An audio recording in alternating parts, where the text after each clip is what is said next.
আচ্ছা, আমরা বেসিক কিছু ব্যাপার শিখব। বেসিক শিখতে, শিখতে একটু গভীর কাজের দিকে যাব। কম্পিউটারের কিছু সেটিংস সম্পর্কে আমাদের সবার ধারণা থাকতে হবে। নিজের একটা কম্পিউটার আছে অথবা ল্যাপটপ আছে, সেটার স্বাভাবিক কিছু সমস্যা হয় কাজ করতে, করতে হুট করে সমস্যা হয়ে যায়। কী ধরনের সমস্যা? সাপোজ দেখাই।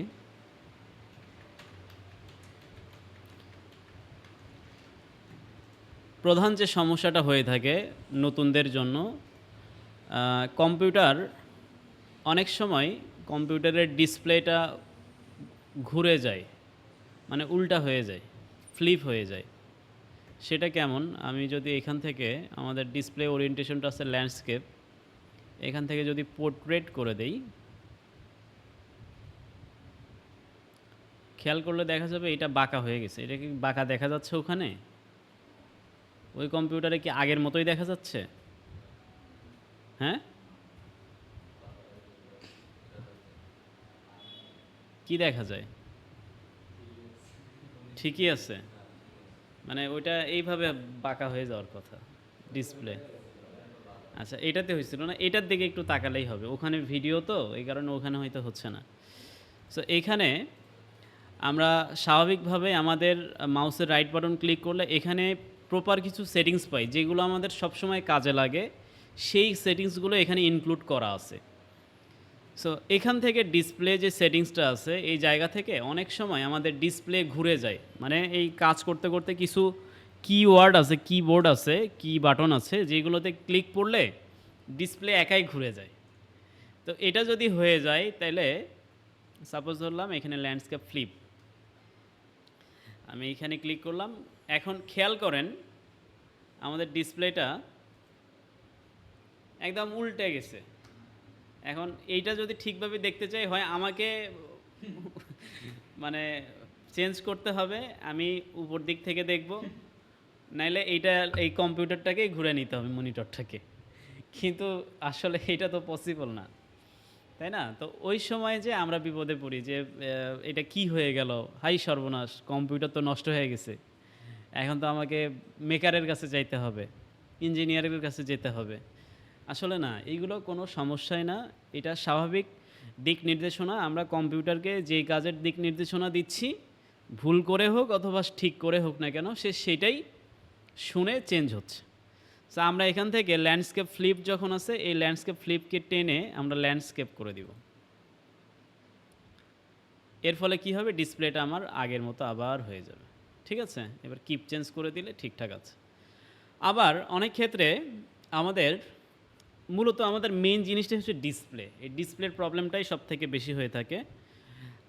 অনেক ক্ষেত্রে হয় কি, আমাদের কিছু মনিটর আছে যেগুলো ছোট, অনেক ছোট মনিটর, ছোট, আবার দেখা গেছে লেখাও ছোট দেখা যাচ্ছে। সো আমি লেখাগুলোকে বড় দেখতে চাই। আমার মনিটর ছোট মানে যে আমি লেখাগুলো ছোট দেখবো এমনটা চাই না, আমি লেখাগুলোকে বড় দেখতে চাই। তাইলে আমার এখানে প্রথম যে অপশনটা আছে স্কেল অ্যান্ড লেআউটের, এখানে change the size of text, apps and other items, এই অপশন থেকে এখানে দেখেন, খেয়াল করেন যদি 100% করা আছে, রেকমেন্ডেড। এখানে আরও কিছু অপশন আছে 125, 150 এবং 175। এই জায়গাগুলো খেয়াল করলে দেখব 100% যেখানে লেখা সেখানে রেকমেন্ডেড লেখা আছে। আপনি যখন যে কম্পিউটার ব্যবহার করবেন সেইটার উপরে ভিত্তি করে এখানে রেকমেন্ড করবে। অর্থাৎ উইন্ডোজ সফটওয়্যার আমাদেরকে সাজেশন দেয়, পরামর্শ দেয়। রেকমেন্ড হচ্ছে পরামর্শ দেয়া, যে সে পরামর্শ দেয় তোমার এই মনিটরে তুমি যদি 100% রাখো তাহলে এটা তোমার জন্য ভালো, এটা তোমার কাজ করতে সুবিধা হবে। আবার তোমার মনে হচ্ছে ওর পরামর্শের দরকার নেই, তুমি তোমার নিজের পরামর্শ শুনবা, তুমি চাচ্ছ এই লেখাগুলোকে বড় করবা, 125% করে দাও। দেখো লেখাগুলো বড় হয়ে গেছে, বড় দেখা যায়। আচ্ছা, আমি এখানে বড় রাখলে ওই পিসিগুলোতে দেখতে সুবিধা, ঠিক আছে, আচ্ছা আমি বড়ই রাখি। এর থেকেও যদি বড় রাখতে চাই সেটাও কিন্তু করতে পারবো। কিন্তু এই বড় করার পরে আমার এইখানে একটা হলুদ মার্কের লেখা আসছে, আমাকে একটু ওয়ার্নিং দিচ্ছে। কি দিচ্ছে, কি বলতেছে? Some apps won't respond to scaling changes until you close and reopen them. তো আসলে এখানে আমাদেরকে বলা হচ্ছে যে কিছু কিছু সফটওয়্যার আমাদের কম্পিউটারে আছে যেগুলা আমি হয়তো এই সাইজে থাকার কারণে সঠিকভাবে ব্যবহার করতে পারবো না। সঠিকভাবে ব্যবহার করতে পারবো না। হয়তোবা ওপেন করব, ওপেন করার পরে কিছু টুলস দেখা যাবে এত বড় হয়ে আছে যে আমি সেগুলা এক জায়গায় সবকিছু পাচ্ছি না। আমাকে আবার অ্যানাদার ক্লিক করে, করে খুঁজে বের করতে হচ্ছে। সো এটা হচ্ছে ব্যাপার। তো আমাদের যেই কম্পিউটারে, যেই মনিটরে যেইটা রেকমেন্ড করবে, আমাদের উচিত সেইটা রেকমেন্ডেশন সিলেক্ট করে কাজ করা। সেক্ষেত্রে আমরা সুবিধা করতে পারবো। তো আমি কাজের ক্ষেত্রে আপাতত ১২৫%ই রাখলাম। এটা ১৫০ করে দিলাম, আবার বেশি বড় হয়ে গেছে। ১২৫ রেখেই আপাতত আমরা ক্লাসটা করি। আচ্ছা, এখানে ডিসপ্লেতে আরেকটা সেটিংস আছে, সেটা হচ্ছে রেজুলেশন। ডিসপ্লে রেজুলেশন কত হবে? আমাদের এখন যে ডিসপ্লেটা আছে আমরা এটাকে এইচডি দেখতে পাচ্ছি। এইচডি বুঝতে হবে আর এইচডি বুঝতে হবে। এর ভেতরে পার্থক্যটা যদি একটু বুঝাই, আমরা বাটন ফোনে আগে গান সিনেমা দেখছি না, কার্টুন দেখি নাই, ঘোলা ঘোলা দেখা যায় না, সাউন্ডটা থ্যান থ্যান করে এই টাইপের।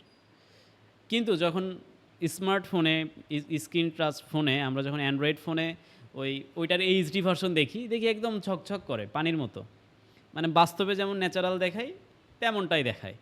তো ডিসপ্লের ক্ষেত্রেও এখানে 1920x1080 পিক্সেল আছে। মূলত এই 1920x1080 পিক্সেল হলো এইচডি ভার্সন, এইচডি সাইজ আর কি, মেজারমেন্ট।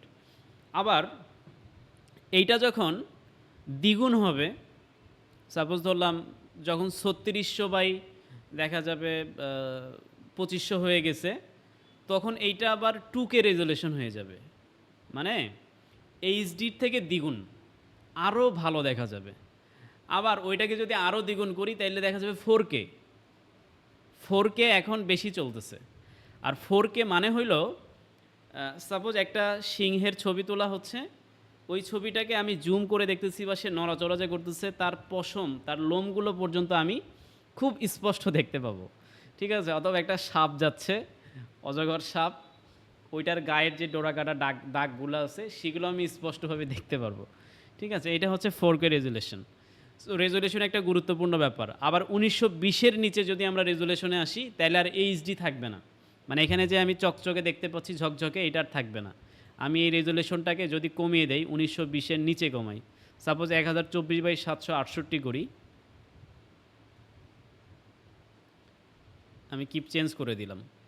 ওইখানে কতটুকু বোঝা যাবে জানি না, তুমি কি বুঝতে পারতেছো এখানে পার্থক্যটা কেমন দেখায়? আগের থেকে ঘোলা দেখাচ্ছে না?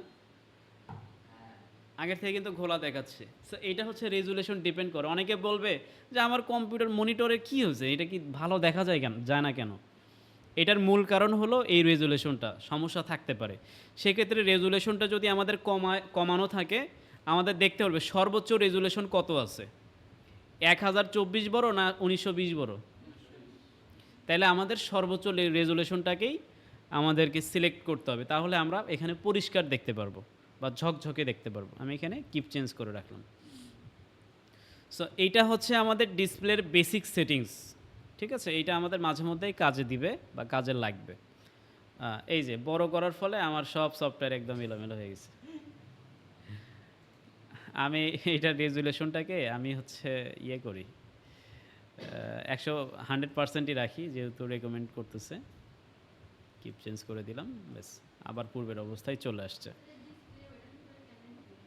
মাউসের রাইট বাটন ক্লিক করতে হবে, করার পরে এখানে এই যে নিচে ডিসপ্লে সেটিংস থাকবে।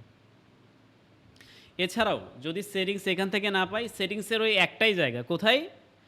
এই যে সার্চ বার আছে না, এই সার্চ বারে সুন্দর করে আমরা সার্চ করব। ডিসপ্লে লিখে যদি সার্চ করি, ডিসপ্লে, আমি যেটাই চাই না কেন, ডিসপ্লে লিখে আমি যদি সার্চ করি, আমি ডিসপ্লে সেটিংস কিন্তু পাবো। এই যে কই গেল ডিসপ্লে সেটিংস, এই যে change the resolution of the display, অথবা সিস্টেম সেটিংসে আমি যদি সরাসরি চলে যাই, একদম ফুল সেটিংসে নিয়ে চলে যাবে। এই যে চলে আসছে। সো এটা হচ্ছে সেটিংসে যাওয়ার প্রক্রিয়া। আচ্ছা, আবার অনেক সময় যে বিষয়টা ঘটে যে আমরা, আচ্ছা ওই বিষয়ে পরে আসতেছি, এটা পরে আসতে হবে। ওইটা মূলত অটোমেটিক কিছু রিপেয়ার সিস্টেম আছে। আচ্ছা, এখানে একটা নাইট মোড সিস্টেম আছে, নাইট লাইট। আমাদের ফোনেও কিন্তু নাইট মোড অপশন আছে। নাইট মোড অপশনটা কী কাজ করে? সাধারণভাবেই আমাদের স্ক্রিনগুলো হয় হচ্ছে ব্লু লাইট। আমরা এখানে হয়তো সাদা দেখতে পাই, আসলে স্ক্রিনের কিন্তু সাদা কোনো কালার নাই। এটা হচ্ছে ব্লু লাইট, ঠিক আছে? Blue range. সো এই ব্লু লাইটটা আমাদের চোখের জন্য ক্ষতিকর। দিনের বেলা হয়তো আমরা বিভিন্ন বাইরের আলোর সাথে এখানে দেখতেছি, এটা আমার কাছে খুব বেশি ক্ষতি করবে না। আমার চোখ সহনশীল। যেটা যখন যে এনভায়রনমেন্ট পাবে সেভাবে কিন্তু সহনশীল হয়ে যাবে। বাট ধরেন আপনি রাত্রে ঘুমাচ্ছেন, ঘুম থেকে ওঠেনি নাই, খালি চোখটা খুলছেন আর আমি আপনার চোখে ধরাপ করে একটা টর্চ লাইট মারলাম। এখন আপনার চোখের অবস্থা কি হবে? লাইট মারলাম আবার বন্ধ করলাম। বন্ধ করে বাতিটা জ্বালাই দিলাম, আপনি চোখে তারপরে অন্ধকার দেখবেন। হয় না? এটা হচ্ছে চোখের একটা ক্যাপাসিটি থাকে। সো আমরা দেখতে, দেখতে আমাদের চোখটা সহনশীল হয়ে যাচ্ছে। এখন আমি এখানে যখন রাতের বেলা এই স্ক্রিনটা দেখব, অন্ধকারের ভেতরে এই ব্লু লাইটটা সরাসরি আমার চোখের জন্য অনেক ক্ষতিকর। সেক্ষেত্রে আমরা নাইট লাইটটা অন করে দিব। এটা অন করে দেওয়ার ফলে যে বিষয়টা ঘটবে, এটা হলুদ আভাযুক্ত হয়ে যাবে, হলদেটে হয়ে যাবে বা লালচে হয়ে যাবে। এই লালচে কালারটা মূলত ডে লাইট, দিনের আলোর মতো। সূর্যের আলো যেমন হয়, যে এটা সূর্যের আলো অনেক তার রশ্মিটা অনেক বেশি হলেও এটা কিন্তু চোখের জন্য একটু প্রোটেক্টেড ব্লু রেঞ্জের থেকেও। তো এর ফলে আমাদের এই নাইট লাইটটা মূলত কাজ করে হচ্ছে সূর্যের রশ্মির মতো। সো এইটা রাতের বেলায় ইউজ করা যায় এবং এটাকে অন করে দেওয়ার পরে এটাও ডিপেন্ড করে, সব মনিটরে সব কম্পিউটারে কিন্তু এই সিস্টেমটা থাকবে না। এটা একটা ব্যাপার। সব মনিটর বা সব কম্পিউটারে এই নাইট লাইট অপশনটা থাকবে না বা থাকলেও কাজ করবে না। যেমন এই যে আমাদের যে ডিসপ্লে, আমরা এখন মনিটর ব্যবহার করতেছি, কম্পিউটার আলাদা, মানে ডেস্কটপ আলাদা আর মনিটর আলাদা। এই মনিটরে এই নাইট লাইট কাজ করবে না। কেন কাজ করবে না? বা কাজ করবে, কিছু মনিটরে কাজ করবে, কিন্তু এই মনিটরগুলোতে কেন কাজ করবে না? কারণ হলো এই মনিটরের আলাদা কিছু বাটন আছে। যদি খেয়াল করেন, এই প্রত্যেকটা মনিটরে কিন্তু বাটন আছে। ব্রাইটনেস বাড়ানো যায়, ব্রাইটনেস কমানো যায়, কালার বাড়ানো যায়, কালার কমানো যায়, ঠিক আছে? মনিটরের পিছনে যদি হাত দেন বাটন দেখতে পারবেন। অনেকের সামনে বাটন থাকে, পিছনে বাটন থাকে, ডান পাশে আছে না? হ্যাঁ। সো এই যে মনিটরগুলোতে বাটন আছে, এই মনিটরগুলোর লাইট কম বেশি করার জন্য বা সেটিংস করার জন্য, ডিসপ্লে আমি যেমন দেখতে চাই এটা করার জন্য ওই বাটন দিয়েই কাজ করতে হবে। আর যেইগুলোর মূলত এই বাটন নাই, যেমন ল্যাপটপের হচ্ছে এই ডিসপ্লের জন্য কোনো বাটন আছে? নাই। সেইটার জন্য পুরাপুরি এই নাইট লাইট কিন্তু সেটিংস আছে। আবার ব্রাইটনেস নামে একটা সেটিংস তো থাকে, যেটা কিন্তু আমরা এখানে পাচ্ছি না। আমি যে আমার এই ডিসপ্লের ব্রাইটনেস বাড়াবো, এইটার কোনো অপশন এখানে নাই। ম্যানুয়ালি আমাকে এই বাটন টিপে টিপে ওই ব্রাইটনেসটা কমাইতে হবে, বাড়াইতে হবে। কিন্তু ল্যাপটপের ক্ষেত্রে আমরা ব্রাইটনেস অপশনই পাবো এখানে, যেটাকে টেনে ধরে আমরা কম বেশি করে দিতে পারবো, ফোনের মতো। ফোনে যেমন বাড়াইতে পারি লাইট, কমাইতে পারি, সেম একই। তাইলে এটা হচ্ছে আমাদের ডিসপ্লের সেটিংস বা অপশনগুলো। এরপরে আরেকটা সেটিংসে আসি, সেটা হচ্ছে পার্সোনালাইজ আরেকটা গুরুত্বপূর্ণ সেটিংস বা অপশন। এটা হচ্ছে রুচিবোধের সিস্টেম বা রুচিবোধের অপশন। এটা আপনার কাজকে প্রাণবন্ত করবে বা আপনার মন মানসিকতাকে ভালো রাখতে পারে। যেমন আমরা এখানে একটা ডিসপ্লেতে একটা ছবি দেখতে পাচ্ছি, ঠিক আছে? এটা একটা অ্যানিমি ডিসপ্লে। আমার এটা ভালো লাগছিল, এই জন্য আমি এটা ডাউনলোড করে ডেস্কটপে ওয়ালপেপার হিসেবে সেট করছি। সাধারণত পার্সোনালাইজে আমাদের এই ওয়ালপেপারগুলো থাকে, ঠিক আছে? আমাদের ওয়ালপেপারে উইন্ডোজের ওয়ালপেপারে জেনুইন এই ওয়ালপেপারটা সবসময় দেখা যায়। তো এইটা মোটামুটি 5 বছর থেকে দেখতে দেখতে আর ভালো লাগে না। আর মন টন আর মানে ভাল লাগে না, নতুন কিছু চাই, যে একটু অন্য কিছু হইলে ভাল লাগে, একটু ব্যতিক্রম কিছু। তো আমরা গুগল থেকে হোক বা অনলাইন থেকে ডাউনলোড করে একটা ওয়ালপেপার ব্যবহার করলাম। সো এই ওয়ালপেপার চেঞ্জ করতে চাইলে আপনাকে এই পার্সোনালাইজ অপশনটা ব্যবহার করতে হবে। এইখান থেকে আমরা যে কোনো ব্যাকগ্রাউন্ড সিলেক্ট করতে পারবো, যেইটা খুশি আমরা সেটাই সিলেক্ট করতে পারবো। এখানে ব্যাকগ্রাউন্ডটা কিন্তু চেঞ্জ হয়ে যাবে। আবার এখানে কিন্তু ব্যাকগ্রাউন্ড কম্পিউটার থেকেও দেওয়া যাবে, ঠিক আছে? সাপোজ কম্পিউটার থেকে দিব, আমি ধরেন এই যে আমাদের এখানে একটা ছবি দেখতে পাচ্ছি, মানুষের ছবি। আমি এই ছবিটাকে আলাদা করলাম। একটা ছেলের ছবি, মোরসালিন নাম। সো এই ছবিটাকে আমরা ওয়ালপেপার করব। আমি পার্সোনালাইজ থেকে এই যে ব্রাউজ নামে যে অপশন আছে, এই ব্রাউজে ক্লিক করলাম। করার পরে ডেস্কটপের ভেতরে আমার ফাইলটা আছে, এই যে মোরসালিন, এর ছবিটাকে সিলেক্ট করলাম, চুজ করলাম। এবার যদি খেয়াল করি, এই ডিসপ্লে কিন্তু আমার মানুষের ছবি হয়ে গেছে। হ্যাঁ, ঘোলা দেখা যাবে, কারণ এইটার রেজুলেশন 1920x1980। এখন ছবিটা হচ্ছে লম্বালম্বি, এখন ওকে টেনেই চওড়া করে ফেলছে। ঠিক আছে, তাহলে এটা হচ্ছে আমাদের পার্সোনালাইজ অপশন। এখান থেকে আমরা পূর্বের ডিসপ্লে অপশনটাই রাখলাম। আচ্ছা, আরও কিছু কাজ আছে এখানে। খেয়াল করলে দেখা যাবে আমার যেই ডিসপ্লেটা, এটা পুরোটা ব্ল্যাক দেখা যাচ্ছে, তাই না? এটা মূলত এখন ডার্ক মোডে আছে, কালো মোডে আছে। এই কারণে সব কিছু ব্ল্যাক আছে। তো এইটার মুডটা কিন্তু আমরা লাইট মুড করতে পারি। লাইট মুড করলে সব কিছু সাদা দেখা যাবে। কোথায় পাবো সেটা? আমরা ব্যাকগ্রাউন্ডের কাজ করলাম, কালার্সে যাই। এই কালার্স থেকে প্রথমেই খেয়াল করেন, চুজ ইওর কালার। কি লেখা আছে? ডার্ক কালার সিলেক্ট করা আছে। আমি ডার্কের উপরে যদি ক্লিক করি, এখানে লাইট আছে, কাস্টম আছে। আমি লাইট কালারে সিলেক্ট করলাম। তাহলে আমাদের ব্যাকগ্রাউন্ড লাইট হয়ে গেল। ঠিক আছে, আবার এমনও হইতে পারে সবার লাইট কালার পছন্দ না। সবাই বলে যে না, আমার লাইট ভালো লাগে না, আমার পিঙ্ক কালার ভালো লাগে। ঠিক আছে, পিঙ্ক কালারের গরু, পিঙ্ক কালারের বকরি, পিঙ্ক কালারের মুরগি সব ভালো লাগে। তাইলে কি করবো? আমি পিঙ্ক কালার করতে চাই। এই সাদা আমি রাখবো না, কালোও রাখবো না। তাহলে আমি লাইটে আবার ক্লিক করব, করে এখান থেকে আমাদের কাস্টম অপশন আছে, কাস্টমে যাই। এবং কাস্টম থেকে আমরা এই জায়গায় আমরা কালার সিলেক্ট করে দিব। সাপোজ আমি এখান থেকে পিঙ্ক কালার ক্লিক করলাম, দেখি এখান থেকে সিলেক্ট হোক। এবং আচ্ছা, এখানে আমাদের মূল ব্যাপার হইল, আমাদের এখানে ডিসপ্লের ভেতরে চেঞ্জ হবে না, শুধুমাত্র লেখাগুলো বা আমাদের যে ইফেক্টগুলো আছে সেগুলো চেঞ্জ হবে। আচ্ছা, এখানে আমার ট্রান্সপারেন্সি একটা ইফেক্ট আছে, এটা অন করে দিয়ে দেখি কী অবস্থা। আচ্ছা, এটা লাগবে না। সো আমরা পিঙ্ক কালারের যে কাজটা আছে, আমরা এই কালারটা সিলেক্ট করে আমাদের যে টেক্সটের কালার আছে বা শ্যাডোগুলোর যে কালারগুলো আছে সেগুলো চেঞ্জ করতে পারবো। সো এটা হচ্ছে একটা বিষয়। তো আমাদের পূর্বে যেটা ছিল আমরা সেটাই সিলেক্ট করি। রিসেন্ট আমাদের গ্রে কালার ছিল, ডার্ক গ্রে, আমরা ওইটাই সিলেক্ট করে দিলাম। এরপরে আমাদের লক স্ক্রিন নামে একটা অপশন আছে। লক স্ক্রিন, কালার্সের পরে লক স্ক্রিন নামে একটা অপশন আছে। আমরা লক স্ক্রিনে গেলাম। কম্পিউটার অন করার পরপরই একটা স্ক্রিন আসে, আমরা দেখতে পাই সাইন ইন হচ্ছে। ওই কম্পিউটারগুলোতে কোনো লক করা নাই, এটাতে লক করা আছে। তো লক স্ক্রিনে কেমন ডিসপ্লে দেখা যাবে, ব্যাকগ্রাউন্ডে কি থাকবে, এটা কিন্তু এখান থেকে সিলেক্ট করে দেওয়া যাবে।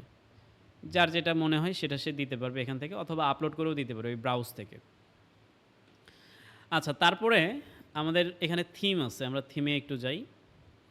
থিমে গেলে আমরা এখান থেকে আমাদের কম্পিউটারটাকে বিভিন্ন জায়গায় এডিট করতে পারবো। কম্পিউটারের ডিজাইনটাকে একদম প্রপার সম্পূর্ণ ডিজাইনটাকে এখান থেকে চেঞ্জ করা যায়, নিজের মনের মতো করে নেওয়া যায়। এখানে ডিফল্ট কিছু থিম দেওয়াই আছে। উইন্ডোজ প্রথম যে থিমটা আছে এটাতে যদি ক্লিক করি, খেয়াল করলে দেখা যাবে আমার যে এই যে নিচের যে টেক্সট বার, কালো যে বারটা দাগটা, এটা কিন্তু আগে সাদা ছিল, এখন কালো হয়ে গেছে। আবার উইন্ডোজ লাইটটা যদি দেই, তাহলে এটা কিন্তু আবার সাদা হয়ে গেছে। আবার উইন্ডোজ স্পটলাইট যদি দেই, এই ডাইনামিক থিমের সাথে, প্রত্যেকটা থিমের সাথে কিন্তু ব্যাকগ্রাউন্ড অ্যাড করা থাকে।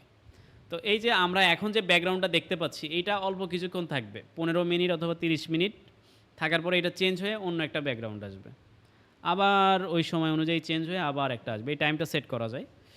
সো এইটা হলো আমাদের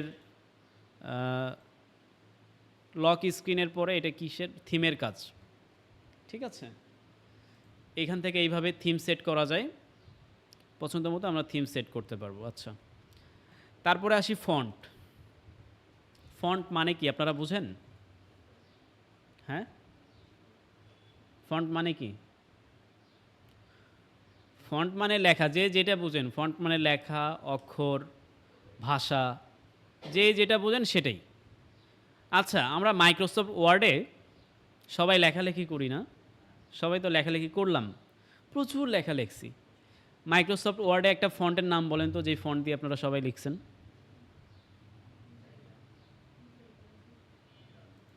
না, বিজয় ক্লাসিক কোনো ফন্ট না।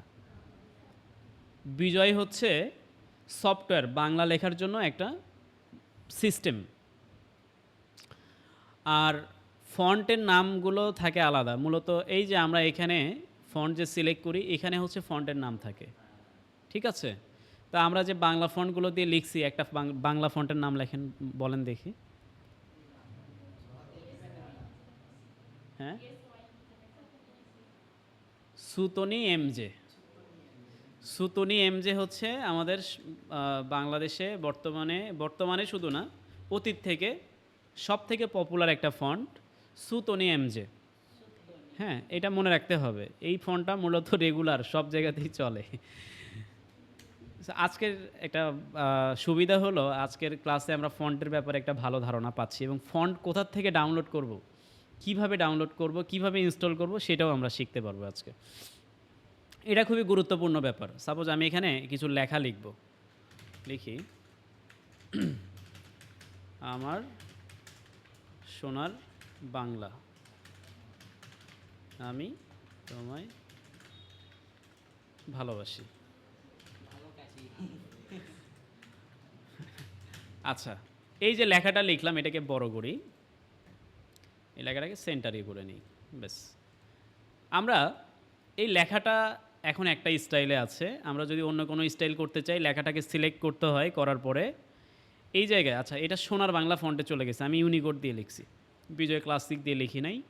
আচ্ছা, এই লেখাটাকে যদি আমরা কোনোটা চেঞ্জ করতে চাই অন্য কোনো স্টাইলে, আমাদের নিচের দিকে বেশ কিছু বাংলা ফন্ট আছে, আমি বিভিন্ন ফন্ট যদি সিলেক্ট করে দেই, এটা চেঞ্জ হয়ে যাবে। একটু ওয়েট। সাপোজ, আচ্ছা এটাকে, আমাদের ইউনিকোডের ফন্ট খুব কম আছে, আমি সুতনি এমজেতেই একটু লিখে নিই।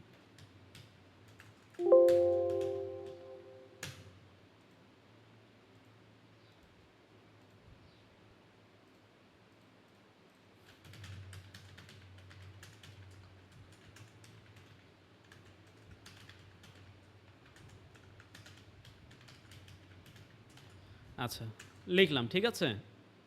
লেখাটাকে আমি বড় করি। এই লেখাটাকে আমি বিভিন্ন ডিজাইনে রূপান্তর করতে চাই। সবসময় এই ধরনের লেখায় ভাল লাগে না, ঠিক আছে। একটু ইউনিকনেস চাই, যেমন মেয়েরা চায় একটু পেঁচানো হবে, একটু চিকন হবে, কোনো লেখা মোটা হবে, হয় না? আমরা যদি কোনো পোস্টার দেখি, কত বিভিন্ন টাইপের ডিজাইন থাকে, বিভিন্ন ধরনের ক্যালিগ্রাফি থাকে, বা টেক্সটের ইফেক্ট থাকে, আমরা সেগুলো করতে চাই। তাহলে এই লেখাটাকে সিলেক্ট করে আমাদের অন্যান্য যে ফন্টগুলো আছে, আমরা যদি সেগুলোকে সিলেক্ট করে দিই, এই যে একটা ফন্ট, ডিজাইন চেঞ্জ হয়ে গেল। লেখা কিন্তু সেম, লেখাই থাকলেও ডিজাইন চেঞ্জ। নিচের দিকে যদি আরও আসি, এটা আরেকটা, এটা একটা, এটা একটা, যার যেমনটা ভাল লাগে সে সেমনটা ব্যবহার করতে পারবে। সো এই যে ডিজাইনগুলো আমরা ব্যবহার করলাম, এই প্রত্যেকটা কিন্তু আলাদা আলাদা ফন্ট, আলাদা আলাদা ডিজাইন, ফন্টের ডিজাইন। সো এই ফন্টগুলো আমরা কই পাবো? সবসময় কিন্তু আমাদের মনের মতো ফন্ট এখানে ইনস্টল থাকবে না। স্বাভাবিকভাবে বিজয় 52 ইনস্টল করলে কিছু ফন্ট অটোমেটিক অ্যাড হয়ে যায়, কিছু বাংলা ফন্ট। কিন্তু আমি যদি সৃজনশীলভাবে খুব সুন্দর কোনো প্রজেক্ট করতে চাই, আমাকে পার্সোনালি ফন্ট ডাউনলোড করে ইনস্টল করতে হবে, সুন্দর ডিজাইন ডাউনলোড করে ইনস্টল করতে হবে। এই ডিজাইনটা কোথায় পাবো এবং কোথায় ইনস্টল করব? ইনস্টল করব আমাদের এই যে ফন্ট নামে যে অপশন আছে, এই ফন্টের ভেতরে এখানে ইনস্টল করব। ইনস্টল করার প্রক্রিয়াটা আমরা এখন দেখব। সো প্রথমে আমাদেরকে ফন্ট ডাউনলোড করতে হবে। ফন্ট কোথায় পাওয়া যায়? ফন্টের জন্য, বাংলা ফন্টের জন্য এখন বেশ কিছু ওয়েবসাইট আছে, আগে ছিল না। আগে খুব কষ্ট ছিল বা খুব ঝামেলা ছিল। আমরা বিভিন্ন দোকানে করতাম, ভাই না ফন্টটা দেন না, এই লেখাটা কী দিয়ে লিখছেন ভাই, এই ফন্টটা একটু দেন তো। এইভাবে চেয়ে চেয়ে নিতে হতো। কিন্তু এখন এইগুলো আর চাইতে হয় না, এগুলো খুব সহজেই অনলাইনে পাওয়া যায়, রিসোর্স আছে। So, আমি যদি বাংলা ফন্ট ডাউনলোড লিখে সার্চ করি, দূর বাংলা ফন্ট শুধু বাংলা ফন্ট লিখেও যদি সার্চ করি গুগলে, এখানে লিপিকলা, লিপিঘর, তারপরে ফন্ট বিডি, ফন্ট লিপি, এই টাইপের বিভিন্ন ওয়েবসাইট পাবো যেখানে আমি ফ্রি এবং প্রিমিয়াম ফন্ট পাবো। যারা এই ফন্টগুলো তৈরি করছে, অনেক ফন্ট ফ্রিতে ব্যবহার করার জন্য উন্মুক্ত করে দেওয়া, যেগুলো ডাউনলোড করে আমরা সরাসরি ব্যবহার করতে পারবো। আবার কিছু ফন্ট আছে প্রিমিয়াম, মানে এত ভালো ডিজাইন যেটা করতে ওর খুব কষ্ট হয়ে গেছে, এখন সে ফ্রিতে ওইটা দিবে না, কিনে নিতে হবে। ঠিক আছে, এই কিনে নেয় কারা? যারা যে হচ্ছে বড় বড় কোম্পানি যারা আছে, তাদের পোস্টার, লিফলেট, ব্যানার এই সমস্ত ডিজাইন করতে গেলে কিছু কাস্টম ইউনিক ফন্ট লাগে, গতানুগতিক, যেগুলো সবাই ব্যবহার করে, ওই জিনিসগুলো তারা ব্যবহার করতে চায় না। নতুন নতুন কিছু ব্যবহার করলে মানুষের আকর্ষণ বাড়ে, যে আরে অবাক করা ব্যাপার, এত সুন্দর একটা জিনিস, ভাল লাগবে। সো এখানে লিপিঘর সবথেকে বড় একটা ফন্টের রিসোর্স আমাদের জন্য। এই লিপিঘর ফন্ট আমরা এখানে যদি ক্লিক করি, এই ওয়েবসাইটে ঢুকবো। ঢোকার পরে এখানে আমরা সরাসরি কিছু অপশন দেখতে পারবো, ফন্ট, কিবোর্ড, ফন্ট ক্যাটালগ, বর্ণশিল্পী ব্যবস্থা, বিভিন্ন অপশন আছে। তো নিচের দিকে যদি আসি, এখানে ফ্রি ফন্ট নামে অপশন আছে। বসো, এটা টুল নিয়ে এসে বসো।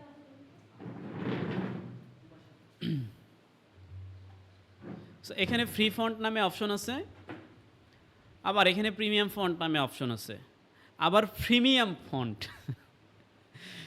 আসলে ফন্ট যে কত প্রকার ও কী কী, মানে বিনামূল্যে ব্যবহার করুন অথবা ক্রয় করে ব্যবহার করুন, নতুন আঙ্গিকের এই ফন্টগুলোর পূর্ণাঙ্গ সংস্করণ।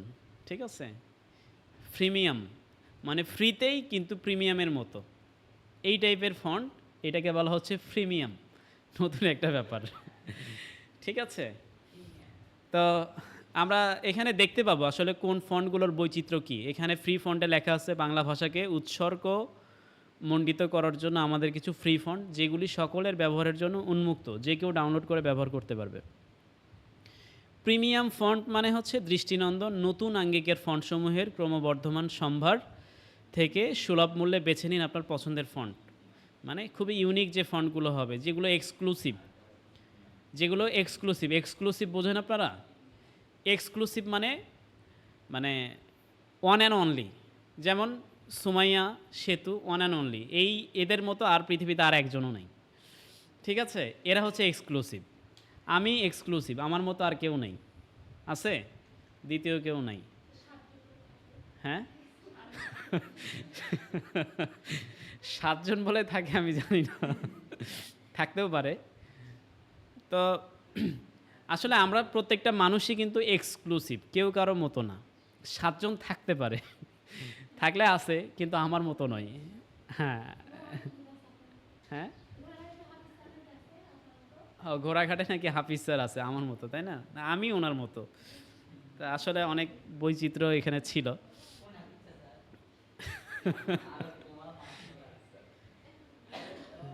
আচ্ছা, এই ব্যাপারে আর একদিন গল্প হবে। তা আমাদের প্রত্যেকটা প্রিমিয়াম ফন্ট হচ্ছে এক্সক্লুসিভ, যেটার বিকল্প আর কোনো ফন্ট সাধারণত নাই, কিন্তু কাছাকাছি কিছুটা মিল খুঁজে পাওয়া যাবে যদি খোঁজা যায়। তো আমরা এখান থেকে ফ্রি ফন্ট ডাউনলোড করব। ফ্রি ফন্টে ক্লিক করলাম। আমাদের মিটিং আইডি কতটুকু টাইম আছে একটু দেখি। যথেষ্ট সময় আছে। আচ্ছা, ফ্রি ফন্টে আসার পরে এখানে আমরা কিছু ডিজাইন দেখতে পাচ্ছি। কোন টেক্সট কোন ফন্ট ডাউনলোড করলে, লিখলে পরে কী ধরনের ডিজাইন হবে, এখানে কিন্তু স্পষ্ট সব কিছুই আছে। আমরা কি এগুলো দেখতে পাই?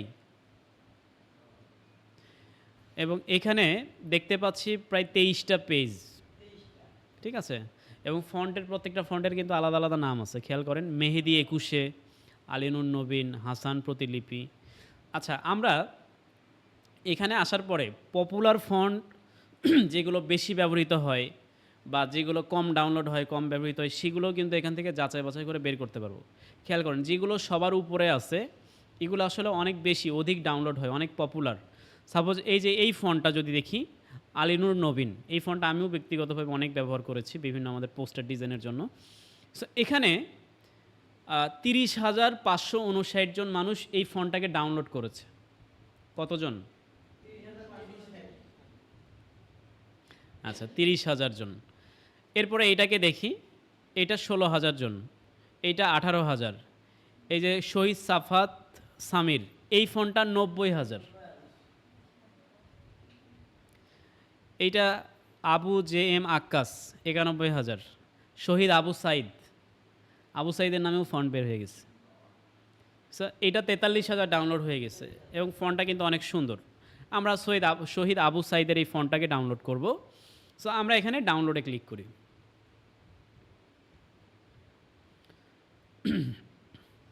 এখানে আপনি লিখেও পরীক্ষা করবেন যে আপনার যে লেখাটা আপনি লিখতে চাচ্ছেন ওই লেখাটা আপনার মনের মতো হবে কি না এই ফন্টে। সাপোজ আমি লিখতে চাচ্ছি হাসিনা, ঠিক আছে, হাসিনা পালিয়ে গেল, এই যে লেখাটাকে লিখলাম এই ফন্টটা কি আমার মনের মতো হইল কি না, এটা আমি লিখে এখানে টেস্ট করে দেখতে পারবো। স্যার আমি দেখলাম যে না ঠিক আছে, তো খুবই সুন্দর, এটা ডাউনলোড করা যায়। স্যার আমি এই যে এখানে ডাউনলোড বাটন আছে, ডাউনলোডে ক্লিক করব এবং এখানে টিক মার্ক দিতে হবে, এখানে টিক মার্ক দিতে হবে। এখানে টিক মার্ক কেন দেবেন, এখানে চুক্তিবদ্ধতা আছে, তাদের কিছু শর্ত আছে, এই শর্তগুলো মেনে নিয়ে আপনাকে ডাউনলোড করতে হবে। আপনি এই যিনি ফন্টের কারিগর তার অনুমতি ব্যতীত আপনি এইটা কোনোভাবেই কেনা বেচা করতে পারবেন না। যেহেতু সে ফ্রি রিসোর্স সবার জন্য উন্মুক্ত করে দিছে, এখন আপনি যদি এটাকে ডাউনলোড করে নিয়ে মানুষের কাছে বেচা কেনা করেন, ব্যবসা করেন, তাইলে তো এটা হলো না। সো আমরা এখানে টিক মার্ক দিব, তাহলে ডাউনলোডটা আমাদের ইনভলভ হবে। আমরা এখান থেকে ডাউনলোডে ক্লিক করব, ডাউনলোড হয়ে গেল। আচ্ছা, ডাউনলোড হয়ে গেল, হওয়ার পরে আমরা এখানে এটাকে একটা জিপ ফাইল আকারে দেখতে পাচ্ছি। এখন আমাকে জিপ ফাইল কী জিনিস এটা বোঝাতে হবে, অনেকে আমরা জিপ ফাইল বুঝি না। আচ্ছা সাপোজ, আচ্ছা জিপ ফাইল কিভাবে করতে হয়, আমরা জিপ ফাইলের একটা সফটওয়্যার দেখি। প্রথমত কম্পিউটার নিয়ে আসার সাথে সাথে, বাসায় আমি কম্পিউটার কিনে নিয়ে আসার সাথে সাথে আমি যা কিছু করি আর না করি, প্রথম যে সফটওয়্যারটা আমার ইনস্টল করা দরকার সেটা হচ্ছে উইনরার। কম্পিউটারের জন্য উইনরার নামে একটা সফটওয়্যার আছে, একদম ফ্রি, মাত্র কয়েক মেগাবাইটের। এই সফটওয়্যারটা, এই আইকনটা যে আমরা দেখতে পাচ্ছি, তিনটা বইকে একসাথে বেঁধে ফেলছে, এই টাইপের একটা আইকন দেখা যাচ্ছে। এই সফটওয়্যারটা আমাদেরকে ডাউনলোড করতে হবে এবং ইনস্টল করতে হবে। কেন করতে হবে? এইটাকে ডাউনলোড করে আমরা ইনস্টল করব, এর কারণ হলো এইটা আমাদের অন্যান্য সফটওয়্যার ইনস্টল করতে সহযোগিতা করে। কিভাবে সহযোগিতা করে? আমরা যে কোনো ফাইল যখন ডাউনলোড করি সেগুলো জিপ ফাইল আকারে থাকে এবং জিপ ফাইলকে আমরা যখন ওপেন করতে চাই, সেটা ওপেন করতে গেলে মূলত তার একটা অ্যাক্সেস পাওয়ার জন্য একটা সিস্টেম থাকতে হয়, সেই সিস্টেমটা হচ্ছে এইটা, ঠিক আছে। জিপ ফাইলগুলো সাধারণ ফোল্ডারের মতো সাধারণত ওপেন হয় না। সো এই কারণে এই উইনরার ফাইলটাকে ডাউনলোড করতে হয়। এটা ডাউনলোড করা সোজা, উইনরারে আমরা সার্চ করে উইনরার ফাইলটাকে আমরা ডাউনলোড এখানে ক্লিক করব, করার পরে এই ওয়েবসাইটে যাবে, এই যে এখান থেকে ডাউনলোড উইনরার এই অপশনে ক্লিক করলে এটা ডাউনলোড হয়ে যাবে এবং ডাউনলোড হওয়ার পরে এক ক্লিকে ইনস্টল করা যায়, ঠিক আছে। সো আমি এটা আর দেখাইলাম না, এটা আপনারা সবাই পারবেন। যদি না পারো তাহলে আমাকে রাত ৩টার সময় কল দিও। আচ্ছা আচ্ছা, আমরা এখানে শহীদ আবু সাইদ যে ফন্টটা আছে সেটা আমরা ডাউনলোড করলাম। শহীদ আবু সাইদের কথা শুনে একটা কথা মনে হইল, রংপুরে একটা ইংলিশ কোচিং সেন্টার করছে শহীদ আবু সাইদের নামে, ঠিক আছে। আপনারা জানেন কি না, স্পোকেন ইংলিশের জন্য কয়েকদিন আগে খুব ভাইরাল হয়ে গেছিল। তো যদিও অনেক সমালোচনার মুখে পড়ছিল শহীদ আবু সাইদ কোচিং সেন্টার, যাই হোক, এই শহীদ আবু সাইদের যে ফন্টটা আমরা ডাউনলোড করলাম, এই যে জিপ ফাইলটা, এটাকে আমরা প্রথমে ফোল্ডারে যাব, ফাইলে যাব, ডাউনলোডের ভেতরে যাওয়ার পরে এই জিপ ফাইলটাকে আমরা আনজিপ করব। জিপ ফাইলটাকে সহজভাবে যদি বুঝাই, এটা হচ্ছে একটা ব্যাগ, একটা থলে। এই ব্যাগের ভেতরে আমাদের অনেক বক্স থাকতে পারে, অনেক কাপড়ের প্যাকেট থাকতে পারে, পারে না? সো এই কাপড়ের প্যাকেটটা বের করতে হইলে আমাকে প্রথমে এই ব্যাগটাকে খুলতে হবে। সেই ব্যাগটাকে খোলাই হচ্ছে আনজিপ করা। এটাকে আনজিপ কীভাবে করব? মাউসের রাইট বাটন ক্লিক করব, করার পরে এখানে এক্সট্র্যাক্ট ফাইল নামে একটা অপশন পাবো। এক্সট্র্যাক্ট ফাইলে ক্লিক করলাম এবং ওকে করে দিব। ওকে করার পরে দেখেন এই ব্যাগের ভেতরে ছিল এই ফোল্ডারটা, সেটাকে বের করে দিচ্ছে। ঠিক আছে?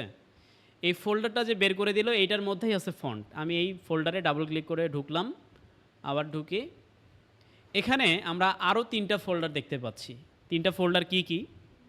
খুবই গুরুত্বপূর্ণ জায়গা এটা, একটু মনোযোগ দিতে হবে।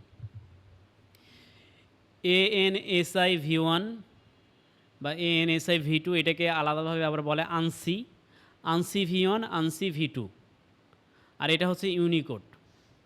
এখন যারা বিজয় ক্লাসিক ব্যবহার করে বাংলা লেখে তারা এই ANSI V1 V2 এইগুলো ডাউনলোড করে ইনস্টল করতে পারে। ঠিক আছে? বিজয় ক্লাসিক আর অভ্র যারা ব্যবহার করে তারা এই ANSI গুলো ইনস্টল করলেই কাজ করতে পারবে। কিন্তু যদি আপনি ইউনিকোড ব্যবহার করেন তখন আপনাকে মূলত এই ইউনিকোডটাও ইনস্টল করতে হবে। সাপোজ ইন্টারনেটে আমরা লিখতে গেলে আমাদের বিজয়ের ইউনিকোড ব্যবহার করতে হয়। বিজয় ক্লাসিক দিয়ে আমরা বাংলা লিখতে পারি না। ইন্টারনেটে যখন লিখব, গুগলে সার্চ করব, বাংলা লিখতে গেলে ইউনিকোড ধরতে হয় বিজয় ক্লাসিক, বিজয় ব্যবহার করতে গেলে। অভ্রতে কিন্তু আবার এই সমস্যা নেই, অভ্রতে আমাদের যে কোনোটা ইনস্টল করলে হয়ে যাচ্ছে। সো আমরা সবগুলো ইনস্টল করব। আমি ANSI যেটা V1 এটাকে ডাবল ক্লিক করলাম, এখানে 2টা পাচ্ছি ফন্ট, এই 2টাকে সিলেক্ট করলাম। চাইলে কিন্তু এখান থেকেও সরাসরি ইনস্টল করা যায়। কিভাবে? এই ফন্টের উপরে ডাবল ক্লিক করবেন, এখানে ইনস্টল অপশন পাবেন, ইনস্টলে ক্লিক করবেন, ইনস্টল হয়ে গেছে, ক্লোজ করে দেন। আবার ডাবল ক্লিক করেন, আবার এই যে ইনস্টল অপশন আছে, ইনস্টলে ক্লিক করলাম, ইনস্টল হয়ে গেল, ক্লোজ করে দিলাম। ইনস্টল কিন্তু শেষ। আরেকটা ইনস্টল করার অপশন হইল ANSI V2-তে গেলাম, এই 2টা ফন্টকে সিলেক্ট করলাম। আমি ফাইলটাকে ছোট করে নেই। আমরা ওই যে ফন্টের যে সেটিংসটা বের করে রাখছিলাম, মনে আছে তো না? আমি এই ফন্ট অপশনটাকে অন করে সাইডে রাখলাম। আর এই যে আমাদের যে 2টা ফাইল, এই 2টা ফাইলকে টেনে এই যে এখানে ড্রাগ অ্যান্ড ড্রপ অপশন, এই জায়গায় নিয়ে আসার পরে দেখেন এখানে কপি দেখাচ্ছে। এই কপি যখন লেখা উঠবে, আমি যখন এখানে ছেড়ে দিব, এটা কিন্তু অটোমেটিক ইনস্টল হয়ে যাবে এবং ইনস্টল হওয়ার পরে আমি দেখতেও পাচ্ছি। বুঝাইতে পারছি? এটা হচ্ছে ফন্ট ইনস্টল করার নিয়ম। তাহলে আমাদের ইউনিকোডটা বাদ আছে, আমরা ইউনিকোডটাকে ক্লিক করি, এটাকেও ইনস্টল করি। আবার এখানে নিয়ে গেলাম, বেশ, এইটাও ইনস্টল হয়ে গেল। তাহলে আমরা ফন্টের কাজ করলাম। এখন আমার এখানে শহীদ আবু সাইদ ফন্টটা আছে কিনা একটু চেক করি, আসছে কিনা। আগে তো ছিল না, আগে ছিল, আমরা কিন্তু চেকও করি নি, কিন্তু আমি ধরে নিলাম আগে ছিল না, আগে তো ইনস্টলই করিনি। তাইলে আমরা এখানে শহীদ আবু সাইদ ফন্টটাকে খুঁজি। এখন আমি যখন এইভাবে খুঁজতে যাব, শহীদ আবু সাইদ ফন্ট লেখা আমি খুঁজেই পাবো না, কারণ বাংলা ফন্টগুলোর নামগুলো হয়ে আছে হযবরল। ঠিক আছে? তাইলে আমাকে এই বিজয় 52 যেটা আছে এখানে ইংলিশ থাকা অবস্থায় আমাকে এখানে লিখতে হবে শহীদ। শহীদ বানান কি রে? আমরা একটু এখানে দেখে আসি কেমন ছিল বানান, অথবা এখানে দেখি SHOHID। তাহলে আমরা এখানে লিখি SHOHID, শহীদ। কই? আচ্ছা, ওইভাবে পাচ্ছি না কেন জানি। আচ্ছা, আমরা এইভাবে খুঁজলেও টের পাবো, আসলে লেখা দেখলেই বোঝা যাবে কোনটা আবু সাইদ।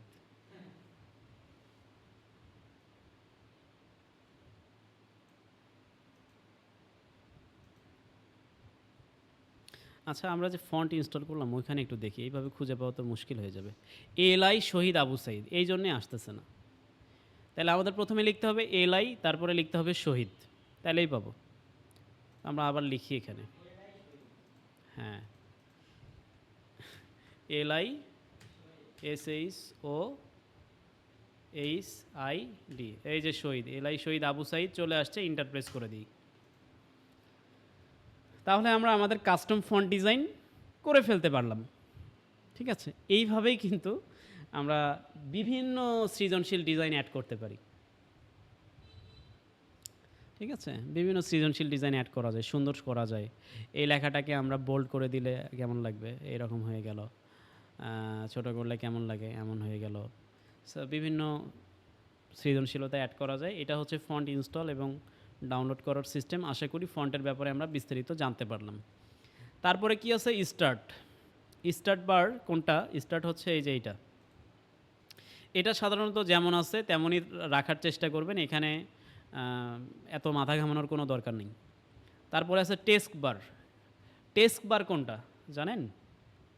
টেস্ক বার হলো এই যে নিচের যে বারটা, এই যে সফটওয়্যারগুলো যে আমরা এখানে বিভিন্ন সফটওয়্যার এখানে দেখতে পাচ্ছি, মানে শর্টকাটে নিয়ে এসে রেখে দিছি, এটা হচ্ছে টেস্ক বার। আমাদের টাইম মনে হয় শিডিউল শেষের দিকে, আর 15 মিনিট এখানে আছে। তাইলে পরে টেক্সট বারের কাজ কি? টেক্সট বার এখন আমাদের লাইট কালার আছে, আমরা কালারটাকে চেঞ্জ করব, কালারটার আমরা হচ্ছে একটু কাস্টমাইজেশন করব, সেই জিনিসগুলো আমরা এই টেক্সট বার থেকে চেঞ্জ করতে পারি। ঠিক আছে, এখানে টেক্সট বার চেঞ্জিং টেক্সট বার কালার অপশন আছে, এই চেঞ্জিং টেক্সট বার কালারে যাব, ওপেন কালার সেটিংস, ওপেন। এখান থেকে আমাদের এই যে মূলত লাইট যে অপশনটা আছে, এখান থেকে আমাদের এটাকে ডার্ক অথবা আমরা মূলত এই জায়গা থেকে কালার সিলেক্ট করে দিতে পারি।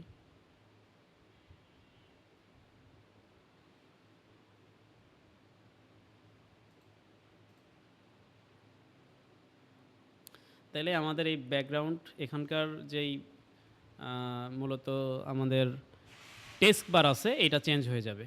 ঠিক আছে, সো এইটা হচ্ছে ডিসপ্লে রিলেটেড বেসিক সেটিংস, যে বিষয়গুলো আমরা, ওয়ালাইকুম আসসালাম ভাই, যে বিষয়গুলোর মাধ্যমে আমাদের নিজেদের সমস্যাগুলো আমরা কিন্তু নিজেরাই সমাধান করতে পারবো। ঠিক আছে, এটার জন্য কোথাও দৌড়াইতে হবে না, গোবিন্দগঞ্জ, বগুড়া, ঢাকা, চিটাগাং, মালয়েশিয়া, সিঙ্গাপুর কোথাও যাওয়ার কোনো দরকার নেই। ঠিক আছে, এটা খুব বেসিক একটা ব্যাপার। সো আমি আসলে অন্য কিছু শিখাইতে চাইছিলাম, এটাই অনেক লম্বা হয়ে গেল। কোনটা বুঝলা না?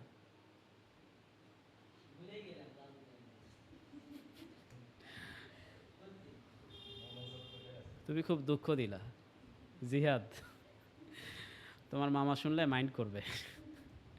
আচ্ছা ঠিক আছে, আমাদের ক্লাসটা আজকে এখানেই শেষ।